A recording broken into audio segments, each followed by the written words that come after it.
It started back in probably 2009, 2010. I started realizing that my life of keto, carnivore at times wasn't really serving me. And I've had some new subscribers come into my channel as of late, and I wanted to tell my ex keto, ex carnivore story. It started, gosh, that was 15 years ago already.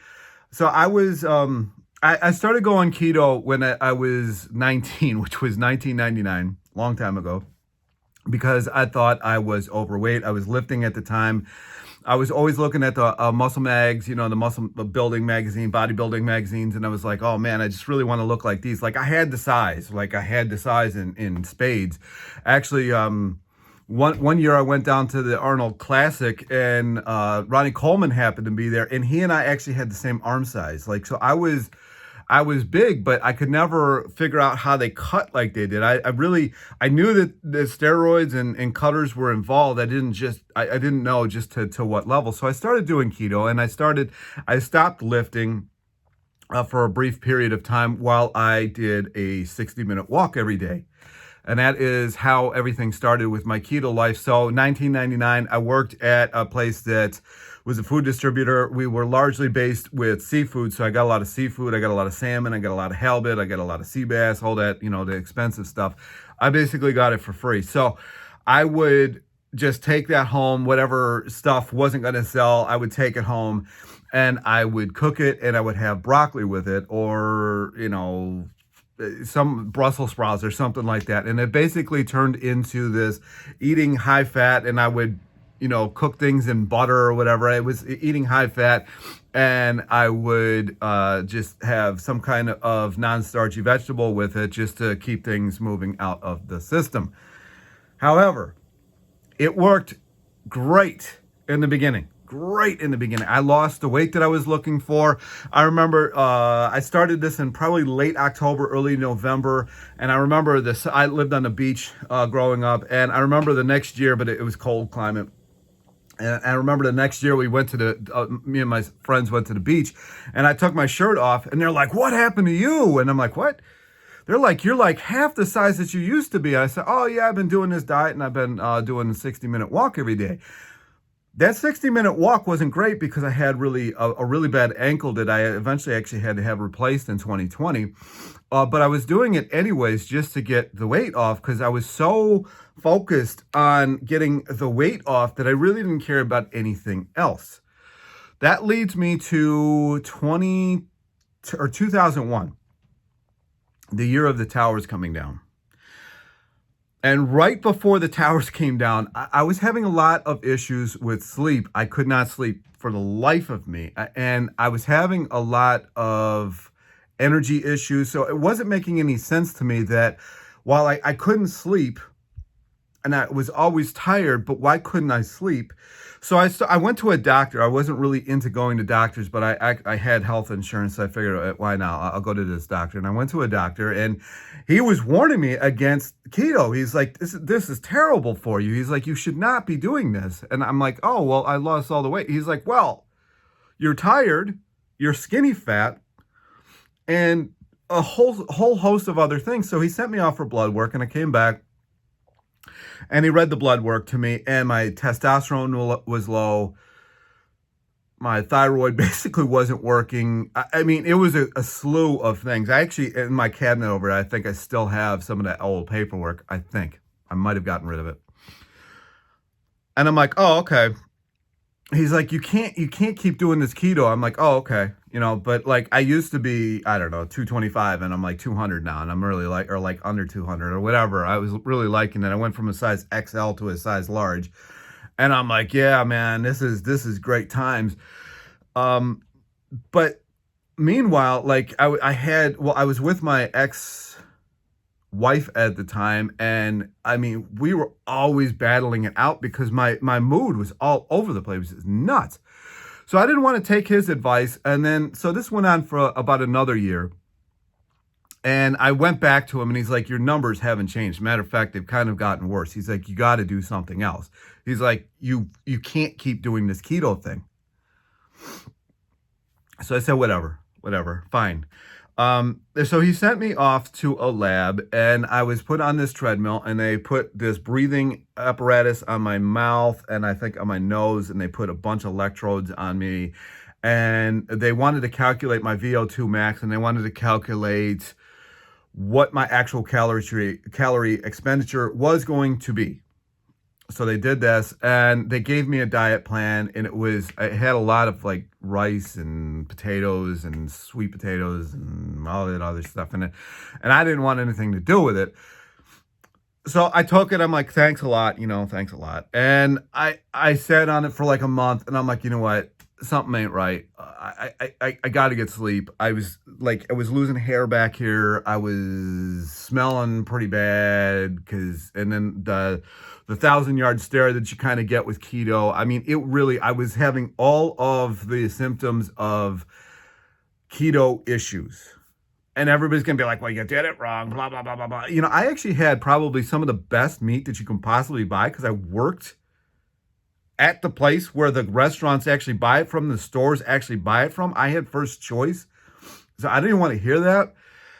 I also wasn't really too married to like diets or anything like that. My goal was to be as big and ripped as I possibly could. So if that meant just eating sawdust, I would have done it, right? So I didn't want to hear that because every time I make one of these videos, down in the comment, well, you did it wrong, by someone who's never made a video, has no posts, no nothing. It might even be a bot, who knows?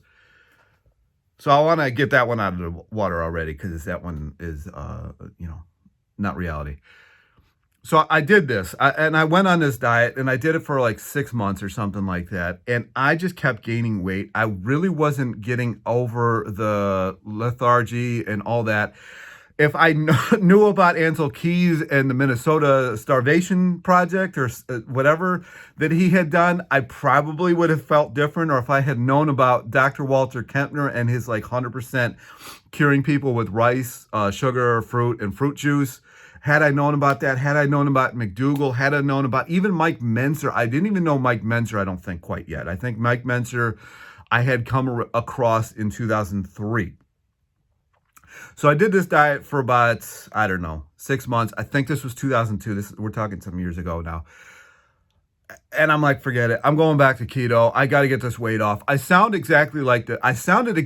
This is why when people talk to me in the comments section or DM me, I know exactly where you're coming from. Because same exact thing. I'm like, I can't have this weight on me. I lost all this weight. Never mind the fact that my health was completely going down the tubes. I got to go back to it. The second time, I had some success with it. I no longer worked at the food distribution place that I worked at, but I had access. I knew employees. I worked it for like 7 years, and my dad was general manager. So I could get stuff still relatively cheap. I couldn't get this, stuff that I was getting for free before because I just didn't have access to that. So I was getting it really cheap. I went back on keto. I was really strict. It didn't work as good this time. And that's when I came across Mike Menzer. And Mike Menzer was like, you gotta have 60%, the lowest you should go is 60% carbs. And I'm like, all right, okay, fine. This is what the doctor was telling me, who ironically did keto and died of cancer afterwards, a couple years ago. I'm like, forget it. I'm going to try it again. So I went on Mike Menzer's. I think his plan was literally like 75% carbohydrates, and then you make up the other macronutrients based on the 25% that's left. He said that 25% really didn't matter that much because the muscles literally are a carbohydrate storing machine. This is what they're built for. So the more carbohydrates you have, and he was talking about one carbohydrate holds three water, right? So you're going to have that pump. You're going to have all that kind of stuff. Your workout's going to be better. And sure enough, my lifts went way up. Actually, 2004 was the year that I had my 800 and some odd pound squat. And that was when I was doing the Mike Menzer thing, but I could not get the weight off. My lifts kept going up. My numbers kept going up. My everything just kept going up. I mean, crazy. I mean, I went from just kind of squatting 405, 455, somewhere in that range, to squatting in the 800s. Now, I was nowhere near competition level at that time. A lot of the guys in my gym were squatting closer in the thousands. They were on the juice. I never wanted to go down that path, so I didn't. So fast forward to, I don't know, that probably lasted about a year, maybe 2 years. And then fast forward again, and everybody's going to be like, well, I thought you did keto for like, but you can't. I don't care who you are. If you are on keto for an extended period of time, you are going to binge. I don't care if you're going to, if you tell me in the comment section that you never binge or never binge in the comment section, you're either a bot or lying. I guarantee it. So so I'm like, all right, I gotta get this fat off. Like, I'm tired of having all this extra weight on me. At this time, I was like a double X, which I still am to this day. Largely because my shoulders and all that kind of other stuff. So I'm like, I'm gonna go even stricter this time, and I'm gonna do a variation of the carnivore term wasn't even around now, but I'm just gonna eat meat. I'm just going to eat meat. And I was buying, the best that you could. I was going to, I forget what it was called at the time. It eventually turned into, it was like Wild Oats or something like that. Eventually, the one that I was going to eventually got bought out by Whole Foods, and then it turned into Whole Foods. So I was going over there. I was buying all that stuff. It was costing me so much money, but this is all I cared about at the time. Especially now, because I had just gotten divorced because we were both crazy. And yes. So largely because of my hormones being all over the place, and she, anyway, it doesn't matter. So I'm like, well, I got to find, I want to get in another relationship. I'm going to do this. I'm going to just go for it. And I did lose a little bit of weight. And that is when I started noticing the health issues that started popping up. This is when they kind of started in that 2006, 2007 range. I kind of started having a really bad breath and really a little bit of ammonia smell. And just, this is actually at the time where I had a drop of sweat actually fall into my glasses, and it ate a hole through my glasses. And I had to go get another pair of glasses because my sweat was that acidic. So I started noticing this. So I came off of it again. I started adding rice back in, or potatoes back in, but I did it like once or twice a week. And it kind of curbed things back. And then I had to add carbs back in. I don't know why I didn't put 2 and 2 together. I guess I'm like ridiculous in some manners.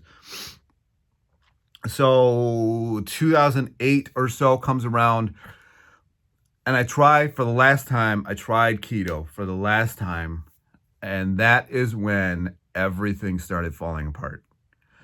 I started always smelling like ammonia. This went on for a couple of years too. This is how dense I was with this. This is how obsessed I became with weight loss. This yo-yo you become obsessed with it, right? So this is why when you type in the comments or the DMs, I know where you're coming from because I was there. So I added in carbs again a little bit. But the damage was done. I was smelling like ammonia all the time. I was throwing up stomach acid. I had these crazy bags under my eyes, which I kind of have a little bit right now just because of the lighting. I was really in bad shape. I was sweating all the time. I had the meat sweats. It was bad. I started having a little bit of acne. It got really ugly. And I came across, I think, Dan the Man? No, the first person I came across wasn't even on YouTube.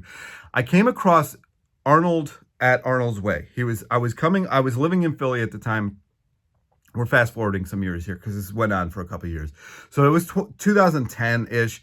And I came across this dude, Arnold, at Arnold's Way. And he was standing out of Lansdale in one of these huge train stations. He was standing outside of this train station. He came up to me. He saw me out of a crowd. And because, I was big. It was like 400 some odd pounds at this time. Because my weight just kept going up, up, up. All these ketos and carnivores that I was doing was just shutting my systems down. And I had so much inflammation on me that I just kept getting bigger and bigger and bigger. And at one point, I actually had a size 54 or 55 pants. I mean, it was crazy. I had to go to the Big and Tall to get clothes. It just kept getting worse and worse and worse. And I came across him. I was coming back from a business meeting, and he was at the train station, and he's like, "You really look like you need help. You're very, fat, basically." And I said, "Yeah, I am very overweight." And he had this green in his little cup, and he gave it to me. And I said, okay, I'll try it." And he's like, "I can help you if you come, back to me." And I put it in the back of my brain, and I went on I had to come back here for something. And when I went back, after my mom had seen me, I walked up the stairs, and my mom's like, "What happened to you?"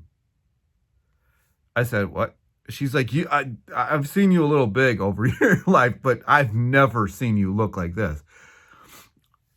I went back to his shop. I'm like, "What do I need to do?" And that is 2011 now. And this is when I went vegan, raw vegan. I still, for whatever reason, was having cheese. So I guess I wasn't full vegan yet. But I adopted like as raw as I possibly could get. But actually, you know what? The first one that I adopted was OMAD. I forgot about that. I put this one out of my head. So I would not eat all day. And then I would just have kale, broccoli, and a couple other greens. And I would mix them in a blender because I didn't have a juicer at the time. I would mix them in a blender. And I would put it through a paint strainer bag. And I would make a juice out of that. And that literally be what I ate for the day. And I lost a ton of weight, but I was starving myself. Fast forward to me actually doing it right. I did add cheese back in just because of a situation that happened before that I talk about in other videos, but I don't want to talk about in this one. And I added cheese in. I kept cheese, but I was eating as vegan otherwise. And one day I'm like, you know what? Why do I have this cheese in here? It's still keeping me inflamed. I'm still kind of having that acid reflux. I'm still having all these other issues that I don't want to have. Why don't we just take the cheese out? And that month I lost 50 pounds in 1 month. So when people ask me about the worst thing that you could eat is dairy, in my mind, is 100%. I don't know why we started eating dairy. I'm sure it was some survival thing, and we kept doing it for whatever reason. Never would go back to dairy ever in my life, ever again. No way. Forget it. And that was my journey. I started raw vegan. I went pretty cold turkey. I was raw vegan for a couple of years. I got down to probably about 225, which you saw in the thumbnail. And yeah, that was my journey from keto. A little bit about this story afterwards. I did start adding starches in, but I've talked about that in other videos. I don't know if I really want to talk about that here, but I did start adding in starches largely because it was easier. And as the years have gone on, since 2011, it's a lot harder to find really good fruit. It was really easy to find good fruit back then. Now, you can find it some places, but for the most part, it's nowhere near as good as it used to be for whatever reason. I don't know why. More people, it seems, like fruit now, and maybe because it's a demand and the supply. I don't add up. I don't know. So I started adding starches back in, and I did notice that when I added starches back in that I was not as skinny as I was on fruit. I lived with it. I still could function, but that is my story. Yeah, it was really ugly. It was really ugly. Now, I think maybe I'll tell the second half of the story just by itself. I don't think I've ever actually done that. My vegan journey. Maybe I probably should do that as well. But if you've made it this far, go check out my Patreon. I have started like a coaching group and an individual and group for people who are coming off this lifestyle. We'll see what happens with that. I don't know how much demand there is for that. I'm imagining there is some demand for that because I've seen a lot of videos of people who are coming off this lifestyle because they realize just how bad it is. And they don't want to admit it because a lot of them that I'm seeing have built like a career off of being keto or carnivore because the algorithm likes to push those things. So, what can you do? So they don't like to admit it, or they don't like to admit, like that one woman that I showed in a couple months ago or 3 months ago or whatever. She can't even walk. And I think she's still staying on carnivores for some reason, but she can't walk since she's been on carnivore. I don't understand. I mean, people become so desperate to be on something that they will do it even if they can't even walk anymore. Or there was another guy whose blood test showed that I think his arteries are 97% clogged. It's crazy to me how people will stick to something even though it's, doing ill will to their health. But anyways, that is the video. Any comments, questions down below. Like, subscribe, and I'll talk to you in the next video.